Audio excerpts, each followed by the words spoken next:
The University of Texas at Austin is taking on a very important issue of our time, masculinity, and what it means to be a man.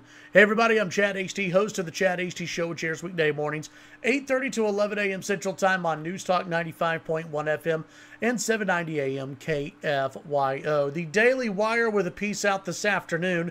The University of Texas Mental Health Center defends its masculinity re-education programs. If you're struggling with masculinity, particularly all those unfair burdens that have been placed on you by our hyper-masculine, gender norms promoting society, which probably have you thinking violent thoughts right now, well, if you're a student at the University of Texas, you're in luck because the folks over there at the Counseling and Mental Health Center are finally addressing masculinity as the mental health crisis that it truly is. Now, that is, again, from the Daily Wire and how they put it. PJ Media first reported on this, reporting the program is predicated on a critique of so-called restrictive masculinity.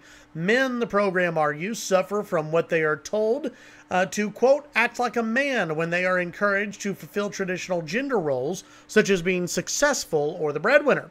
Though you might enjoy, quote, taking care of people or being active, Masculinity, got it? Yeah. Warns that many of these attributes are actually dangerous, claiming that, quote, traditional ideas of masculinity place men into rigid or restrictive boxes, which prevent them from developing their emotional maturity. Now, UT pushing back on this, saying that, oh, well, we're not really considering this a mental health issue.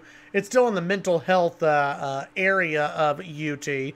The full text of this says, and I'm not going to read it all, but the portion of the text from UT says, the Masculine UT program does not treat masculinity as a mental health issue, and any such statements are simply not accurate.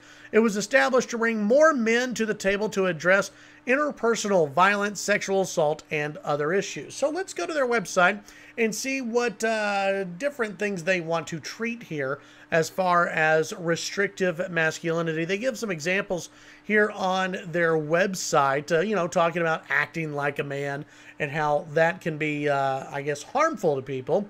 Patterns of restrictive masculinity, according to the University of Texas.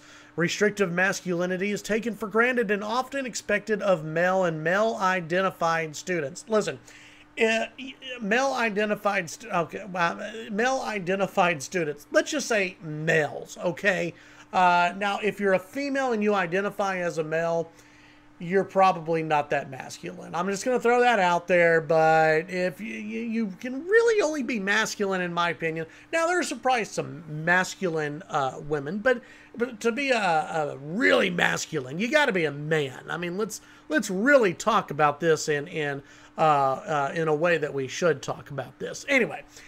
This can cause harm to the self, such as high-risk drinking or reluctance to seek out help, and harm against others, such as sexual harassment, sexual assault, and other forms of abuse and violence, and often ignored or condoned by believing that, quote, boys will be boys. Unhealthy masculinity can restrict the emotional development of students, yet recognizes aggression and violence as common, normalized behavior for men. Unhealthy masculinity works by excluding students who are judged not to measure up to the values of, quote, real men. This is especially pronounced in the exclusion of feminine gender expressions, gay, bisexual, and queer men, and gender-expansive students. I don't even know what a gender-expansive student is, which perpetrates sexism, homophobia, biphobia, and transphobia, and any other phobias that I guess you want to put out there. To prove who is a real man means proving who is not a real man, and UT has a problem with this. This can take the shape of competition between men. Oh, God, let's not have competition between guys. That's not a good thing.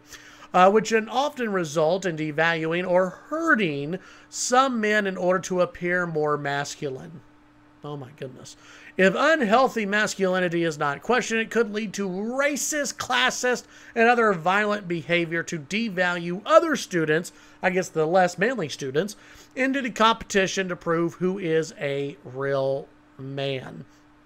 Again, it's a long website here, and it talks about masculinity. Listen, there's been a war on masculinity for a while now, and UT is addressing this. I guess they want to help out those who consider themselves manly men, that get rid of, get away from that, and instead embrace the inner woman that you may have. Maybe embrace feeling emotional from time to time, if you will. Don't get into competition with other guys trying to prove that you're more manly or whatever, because that can be unhealthy, even though competition is healthy.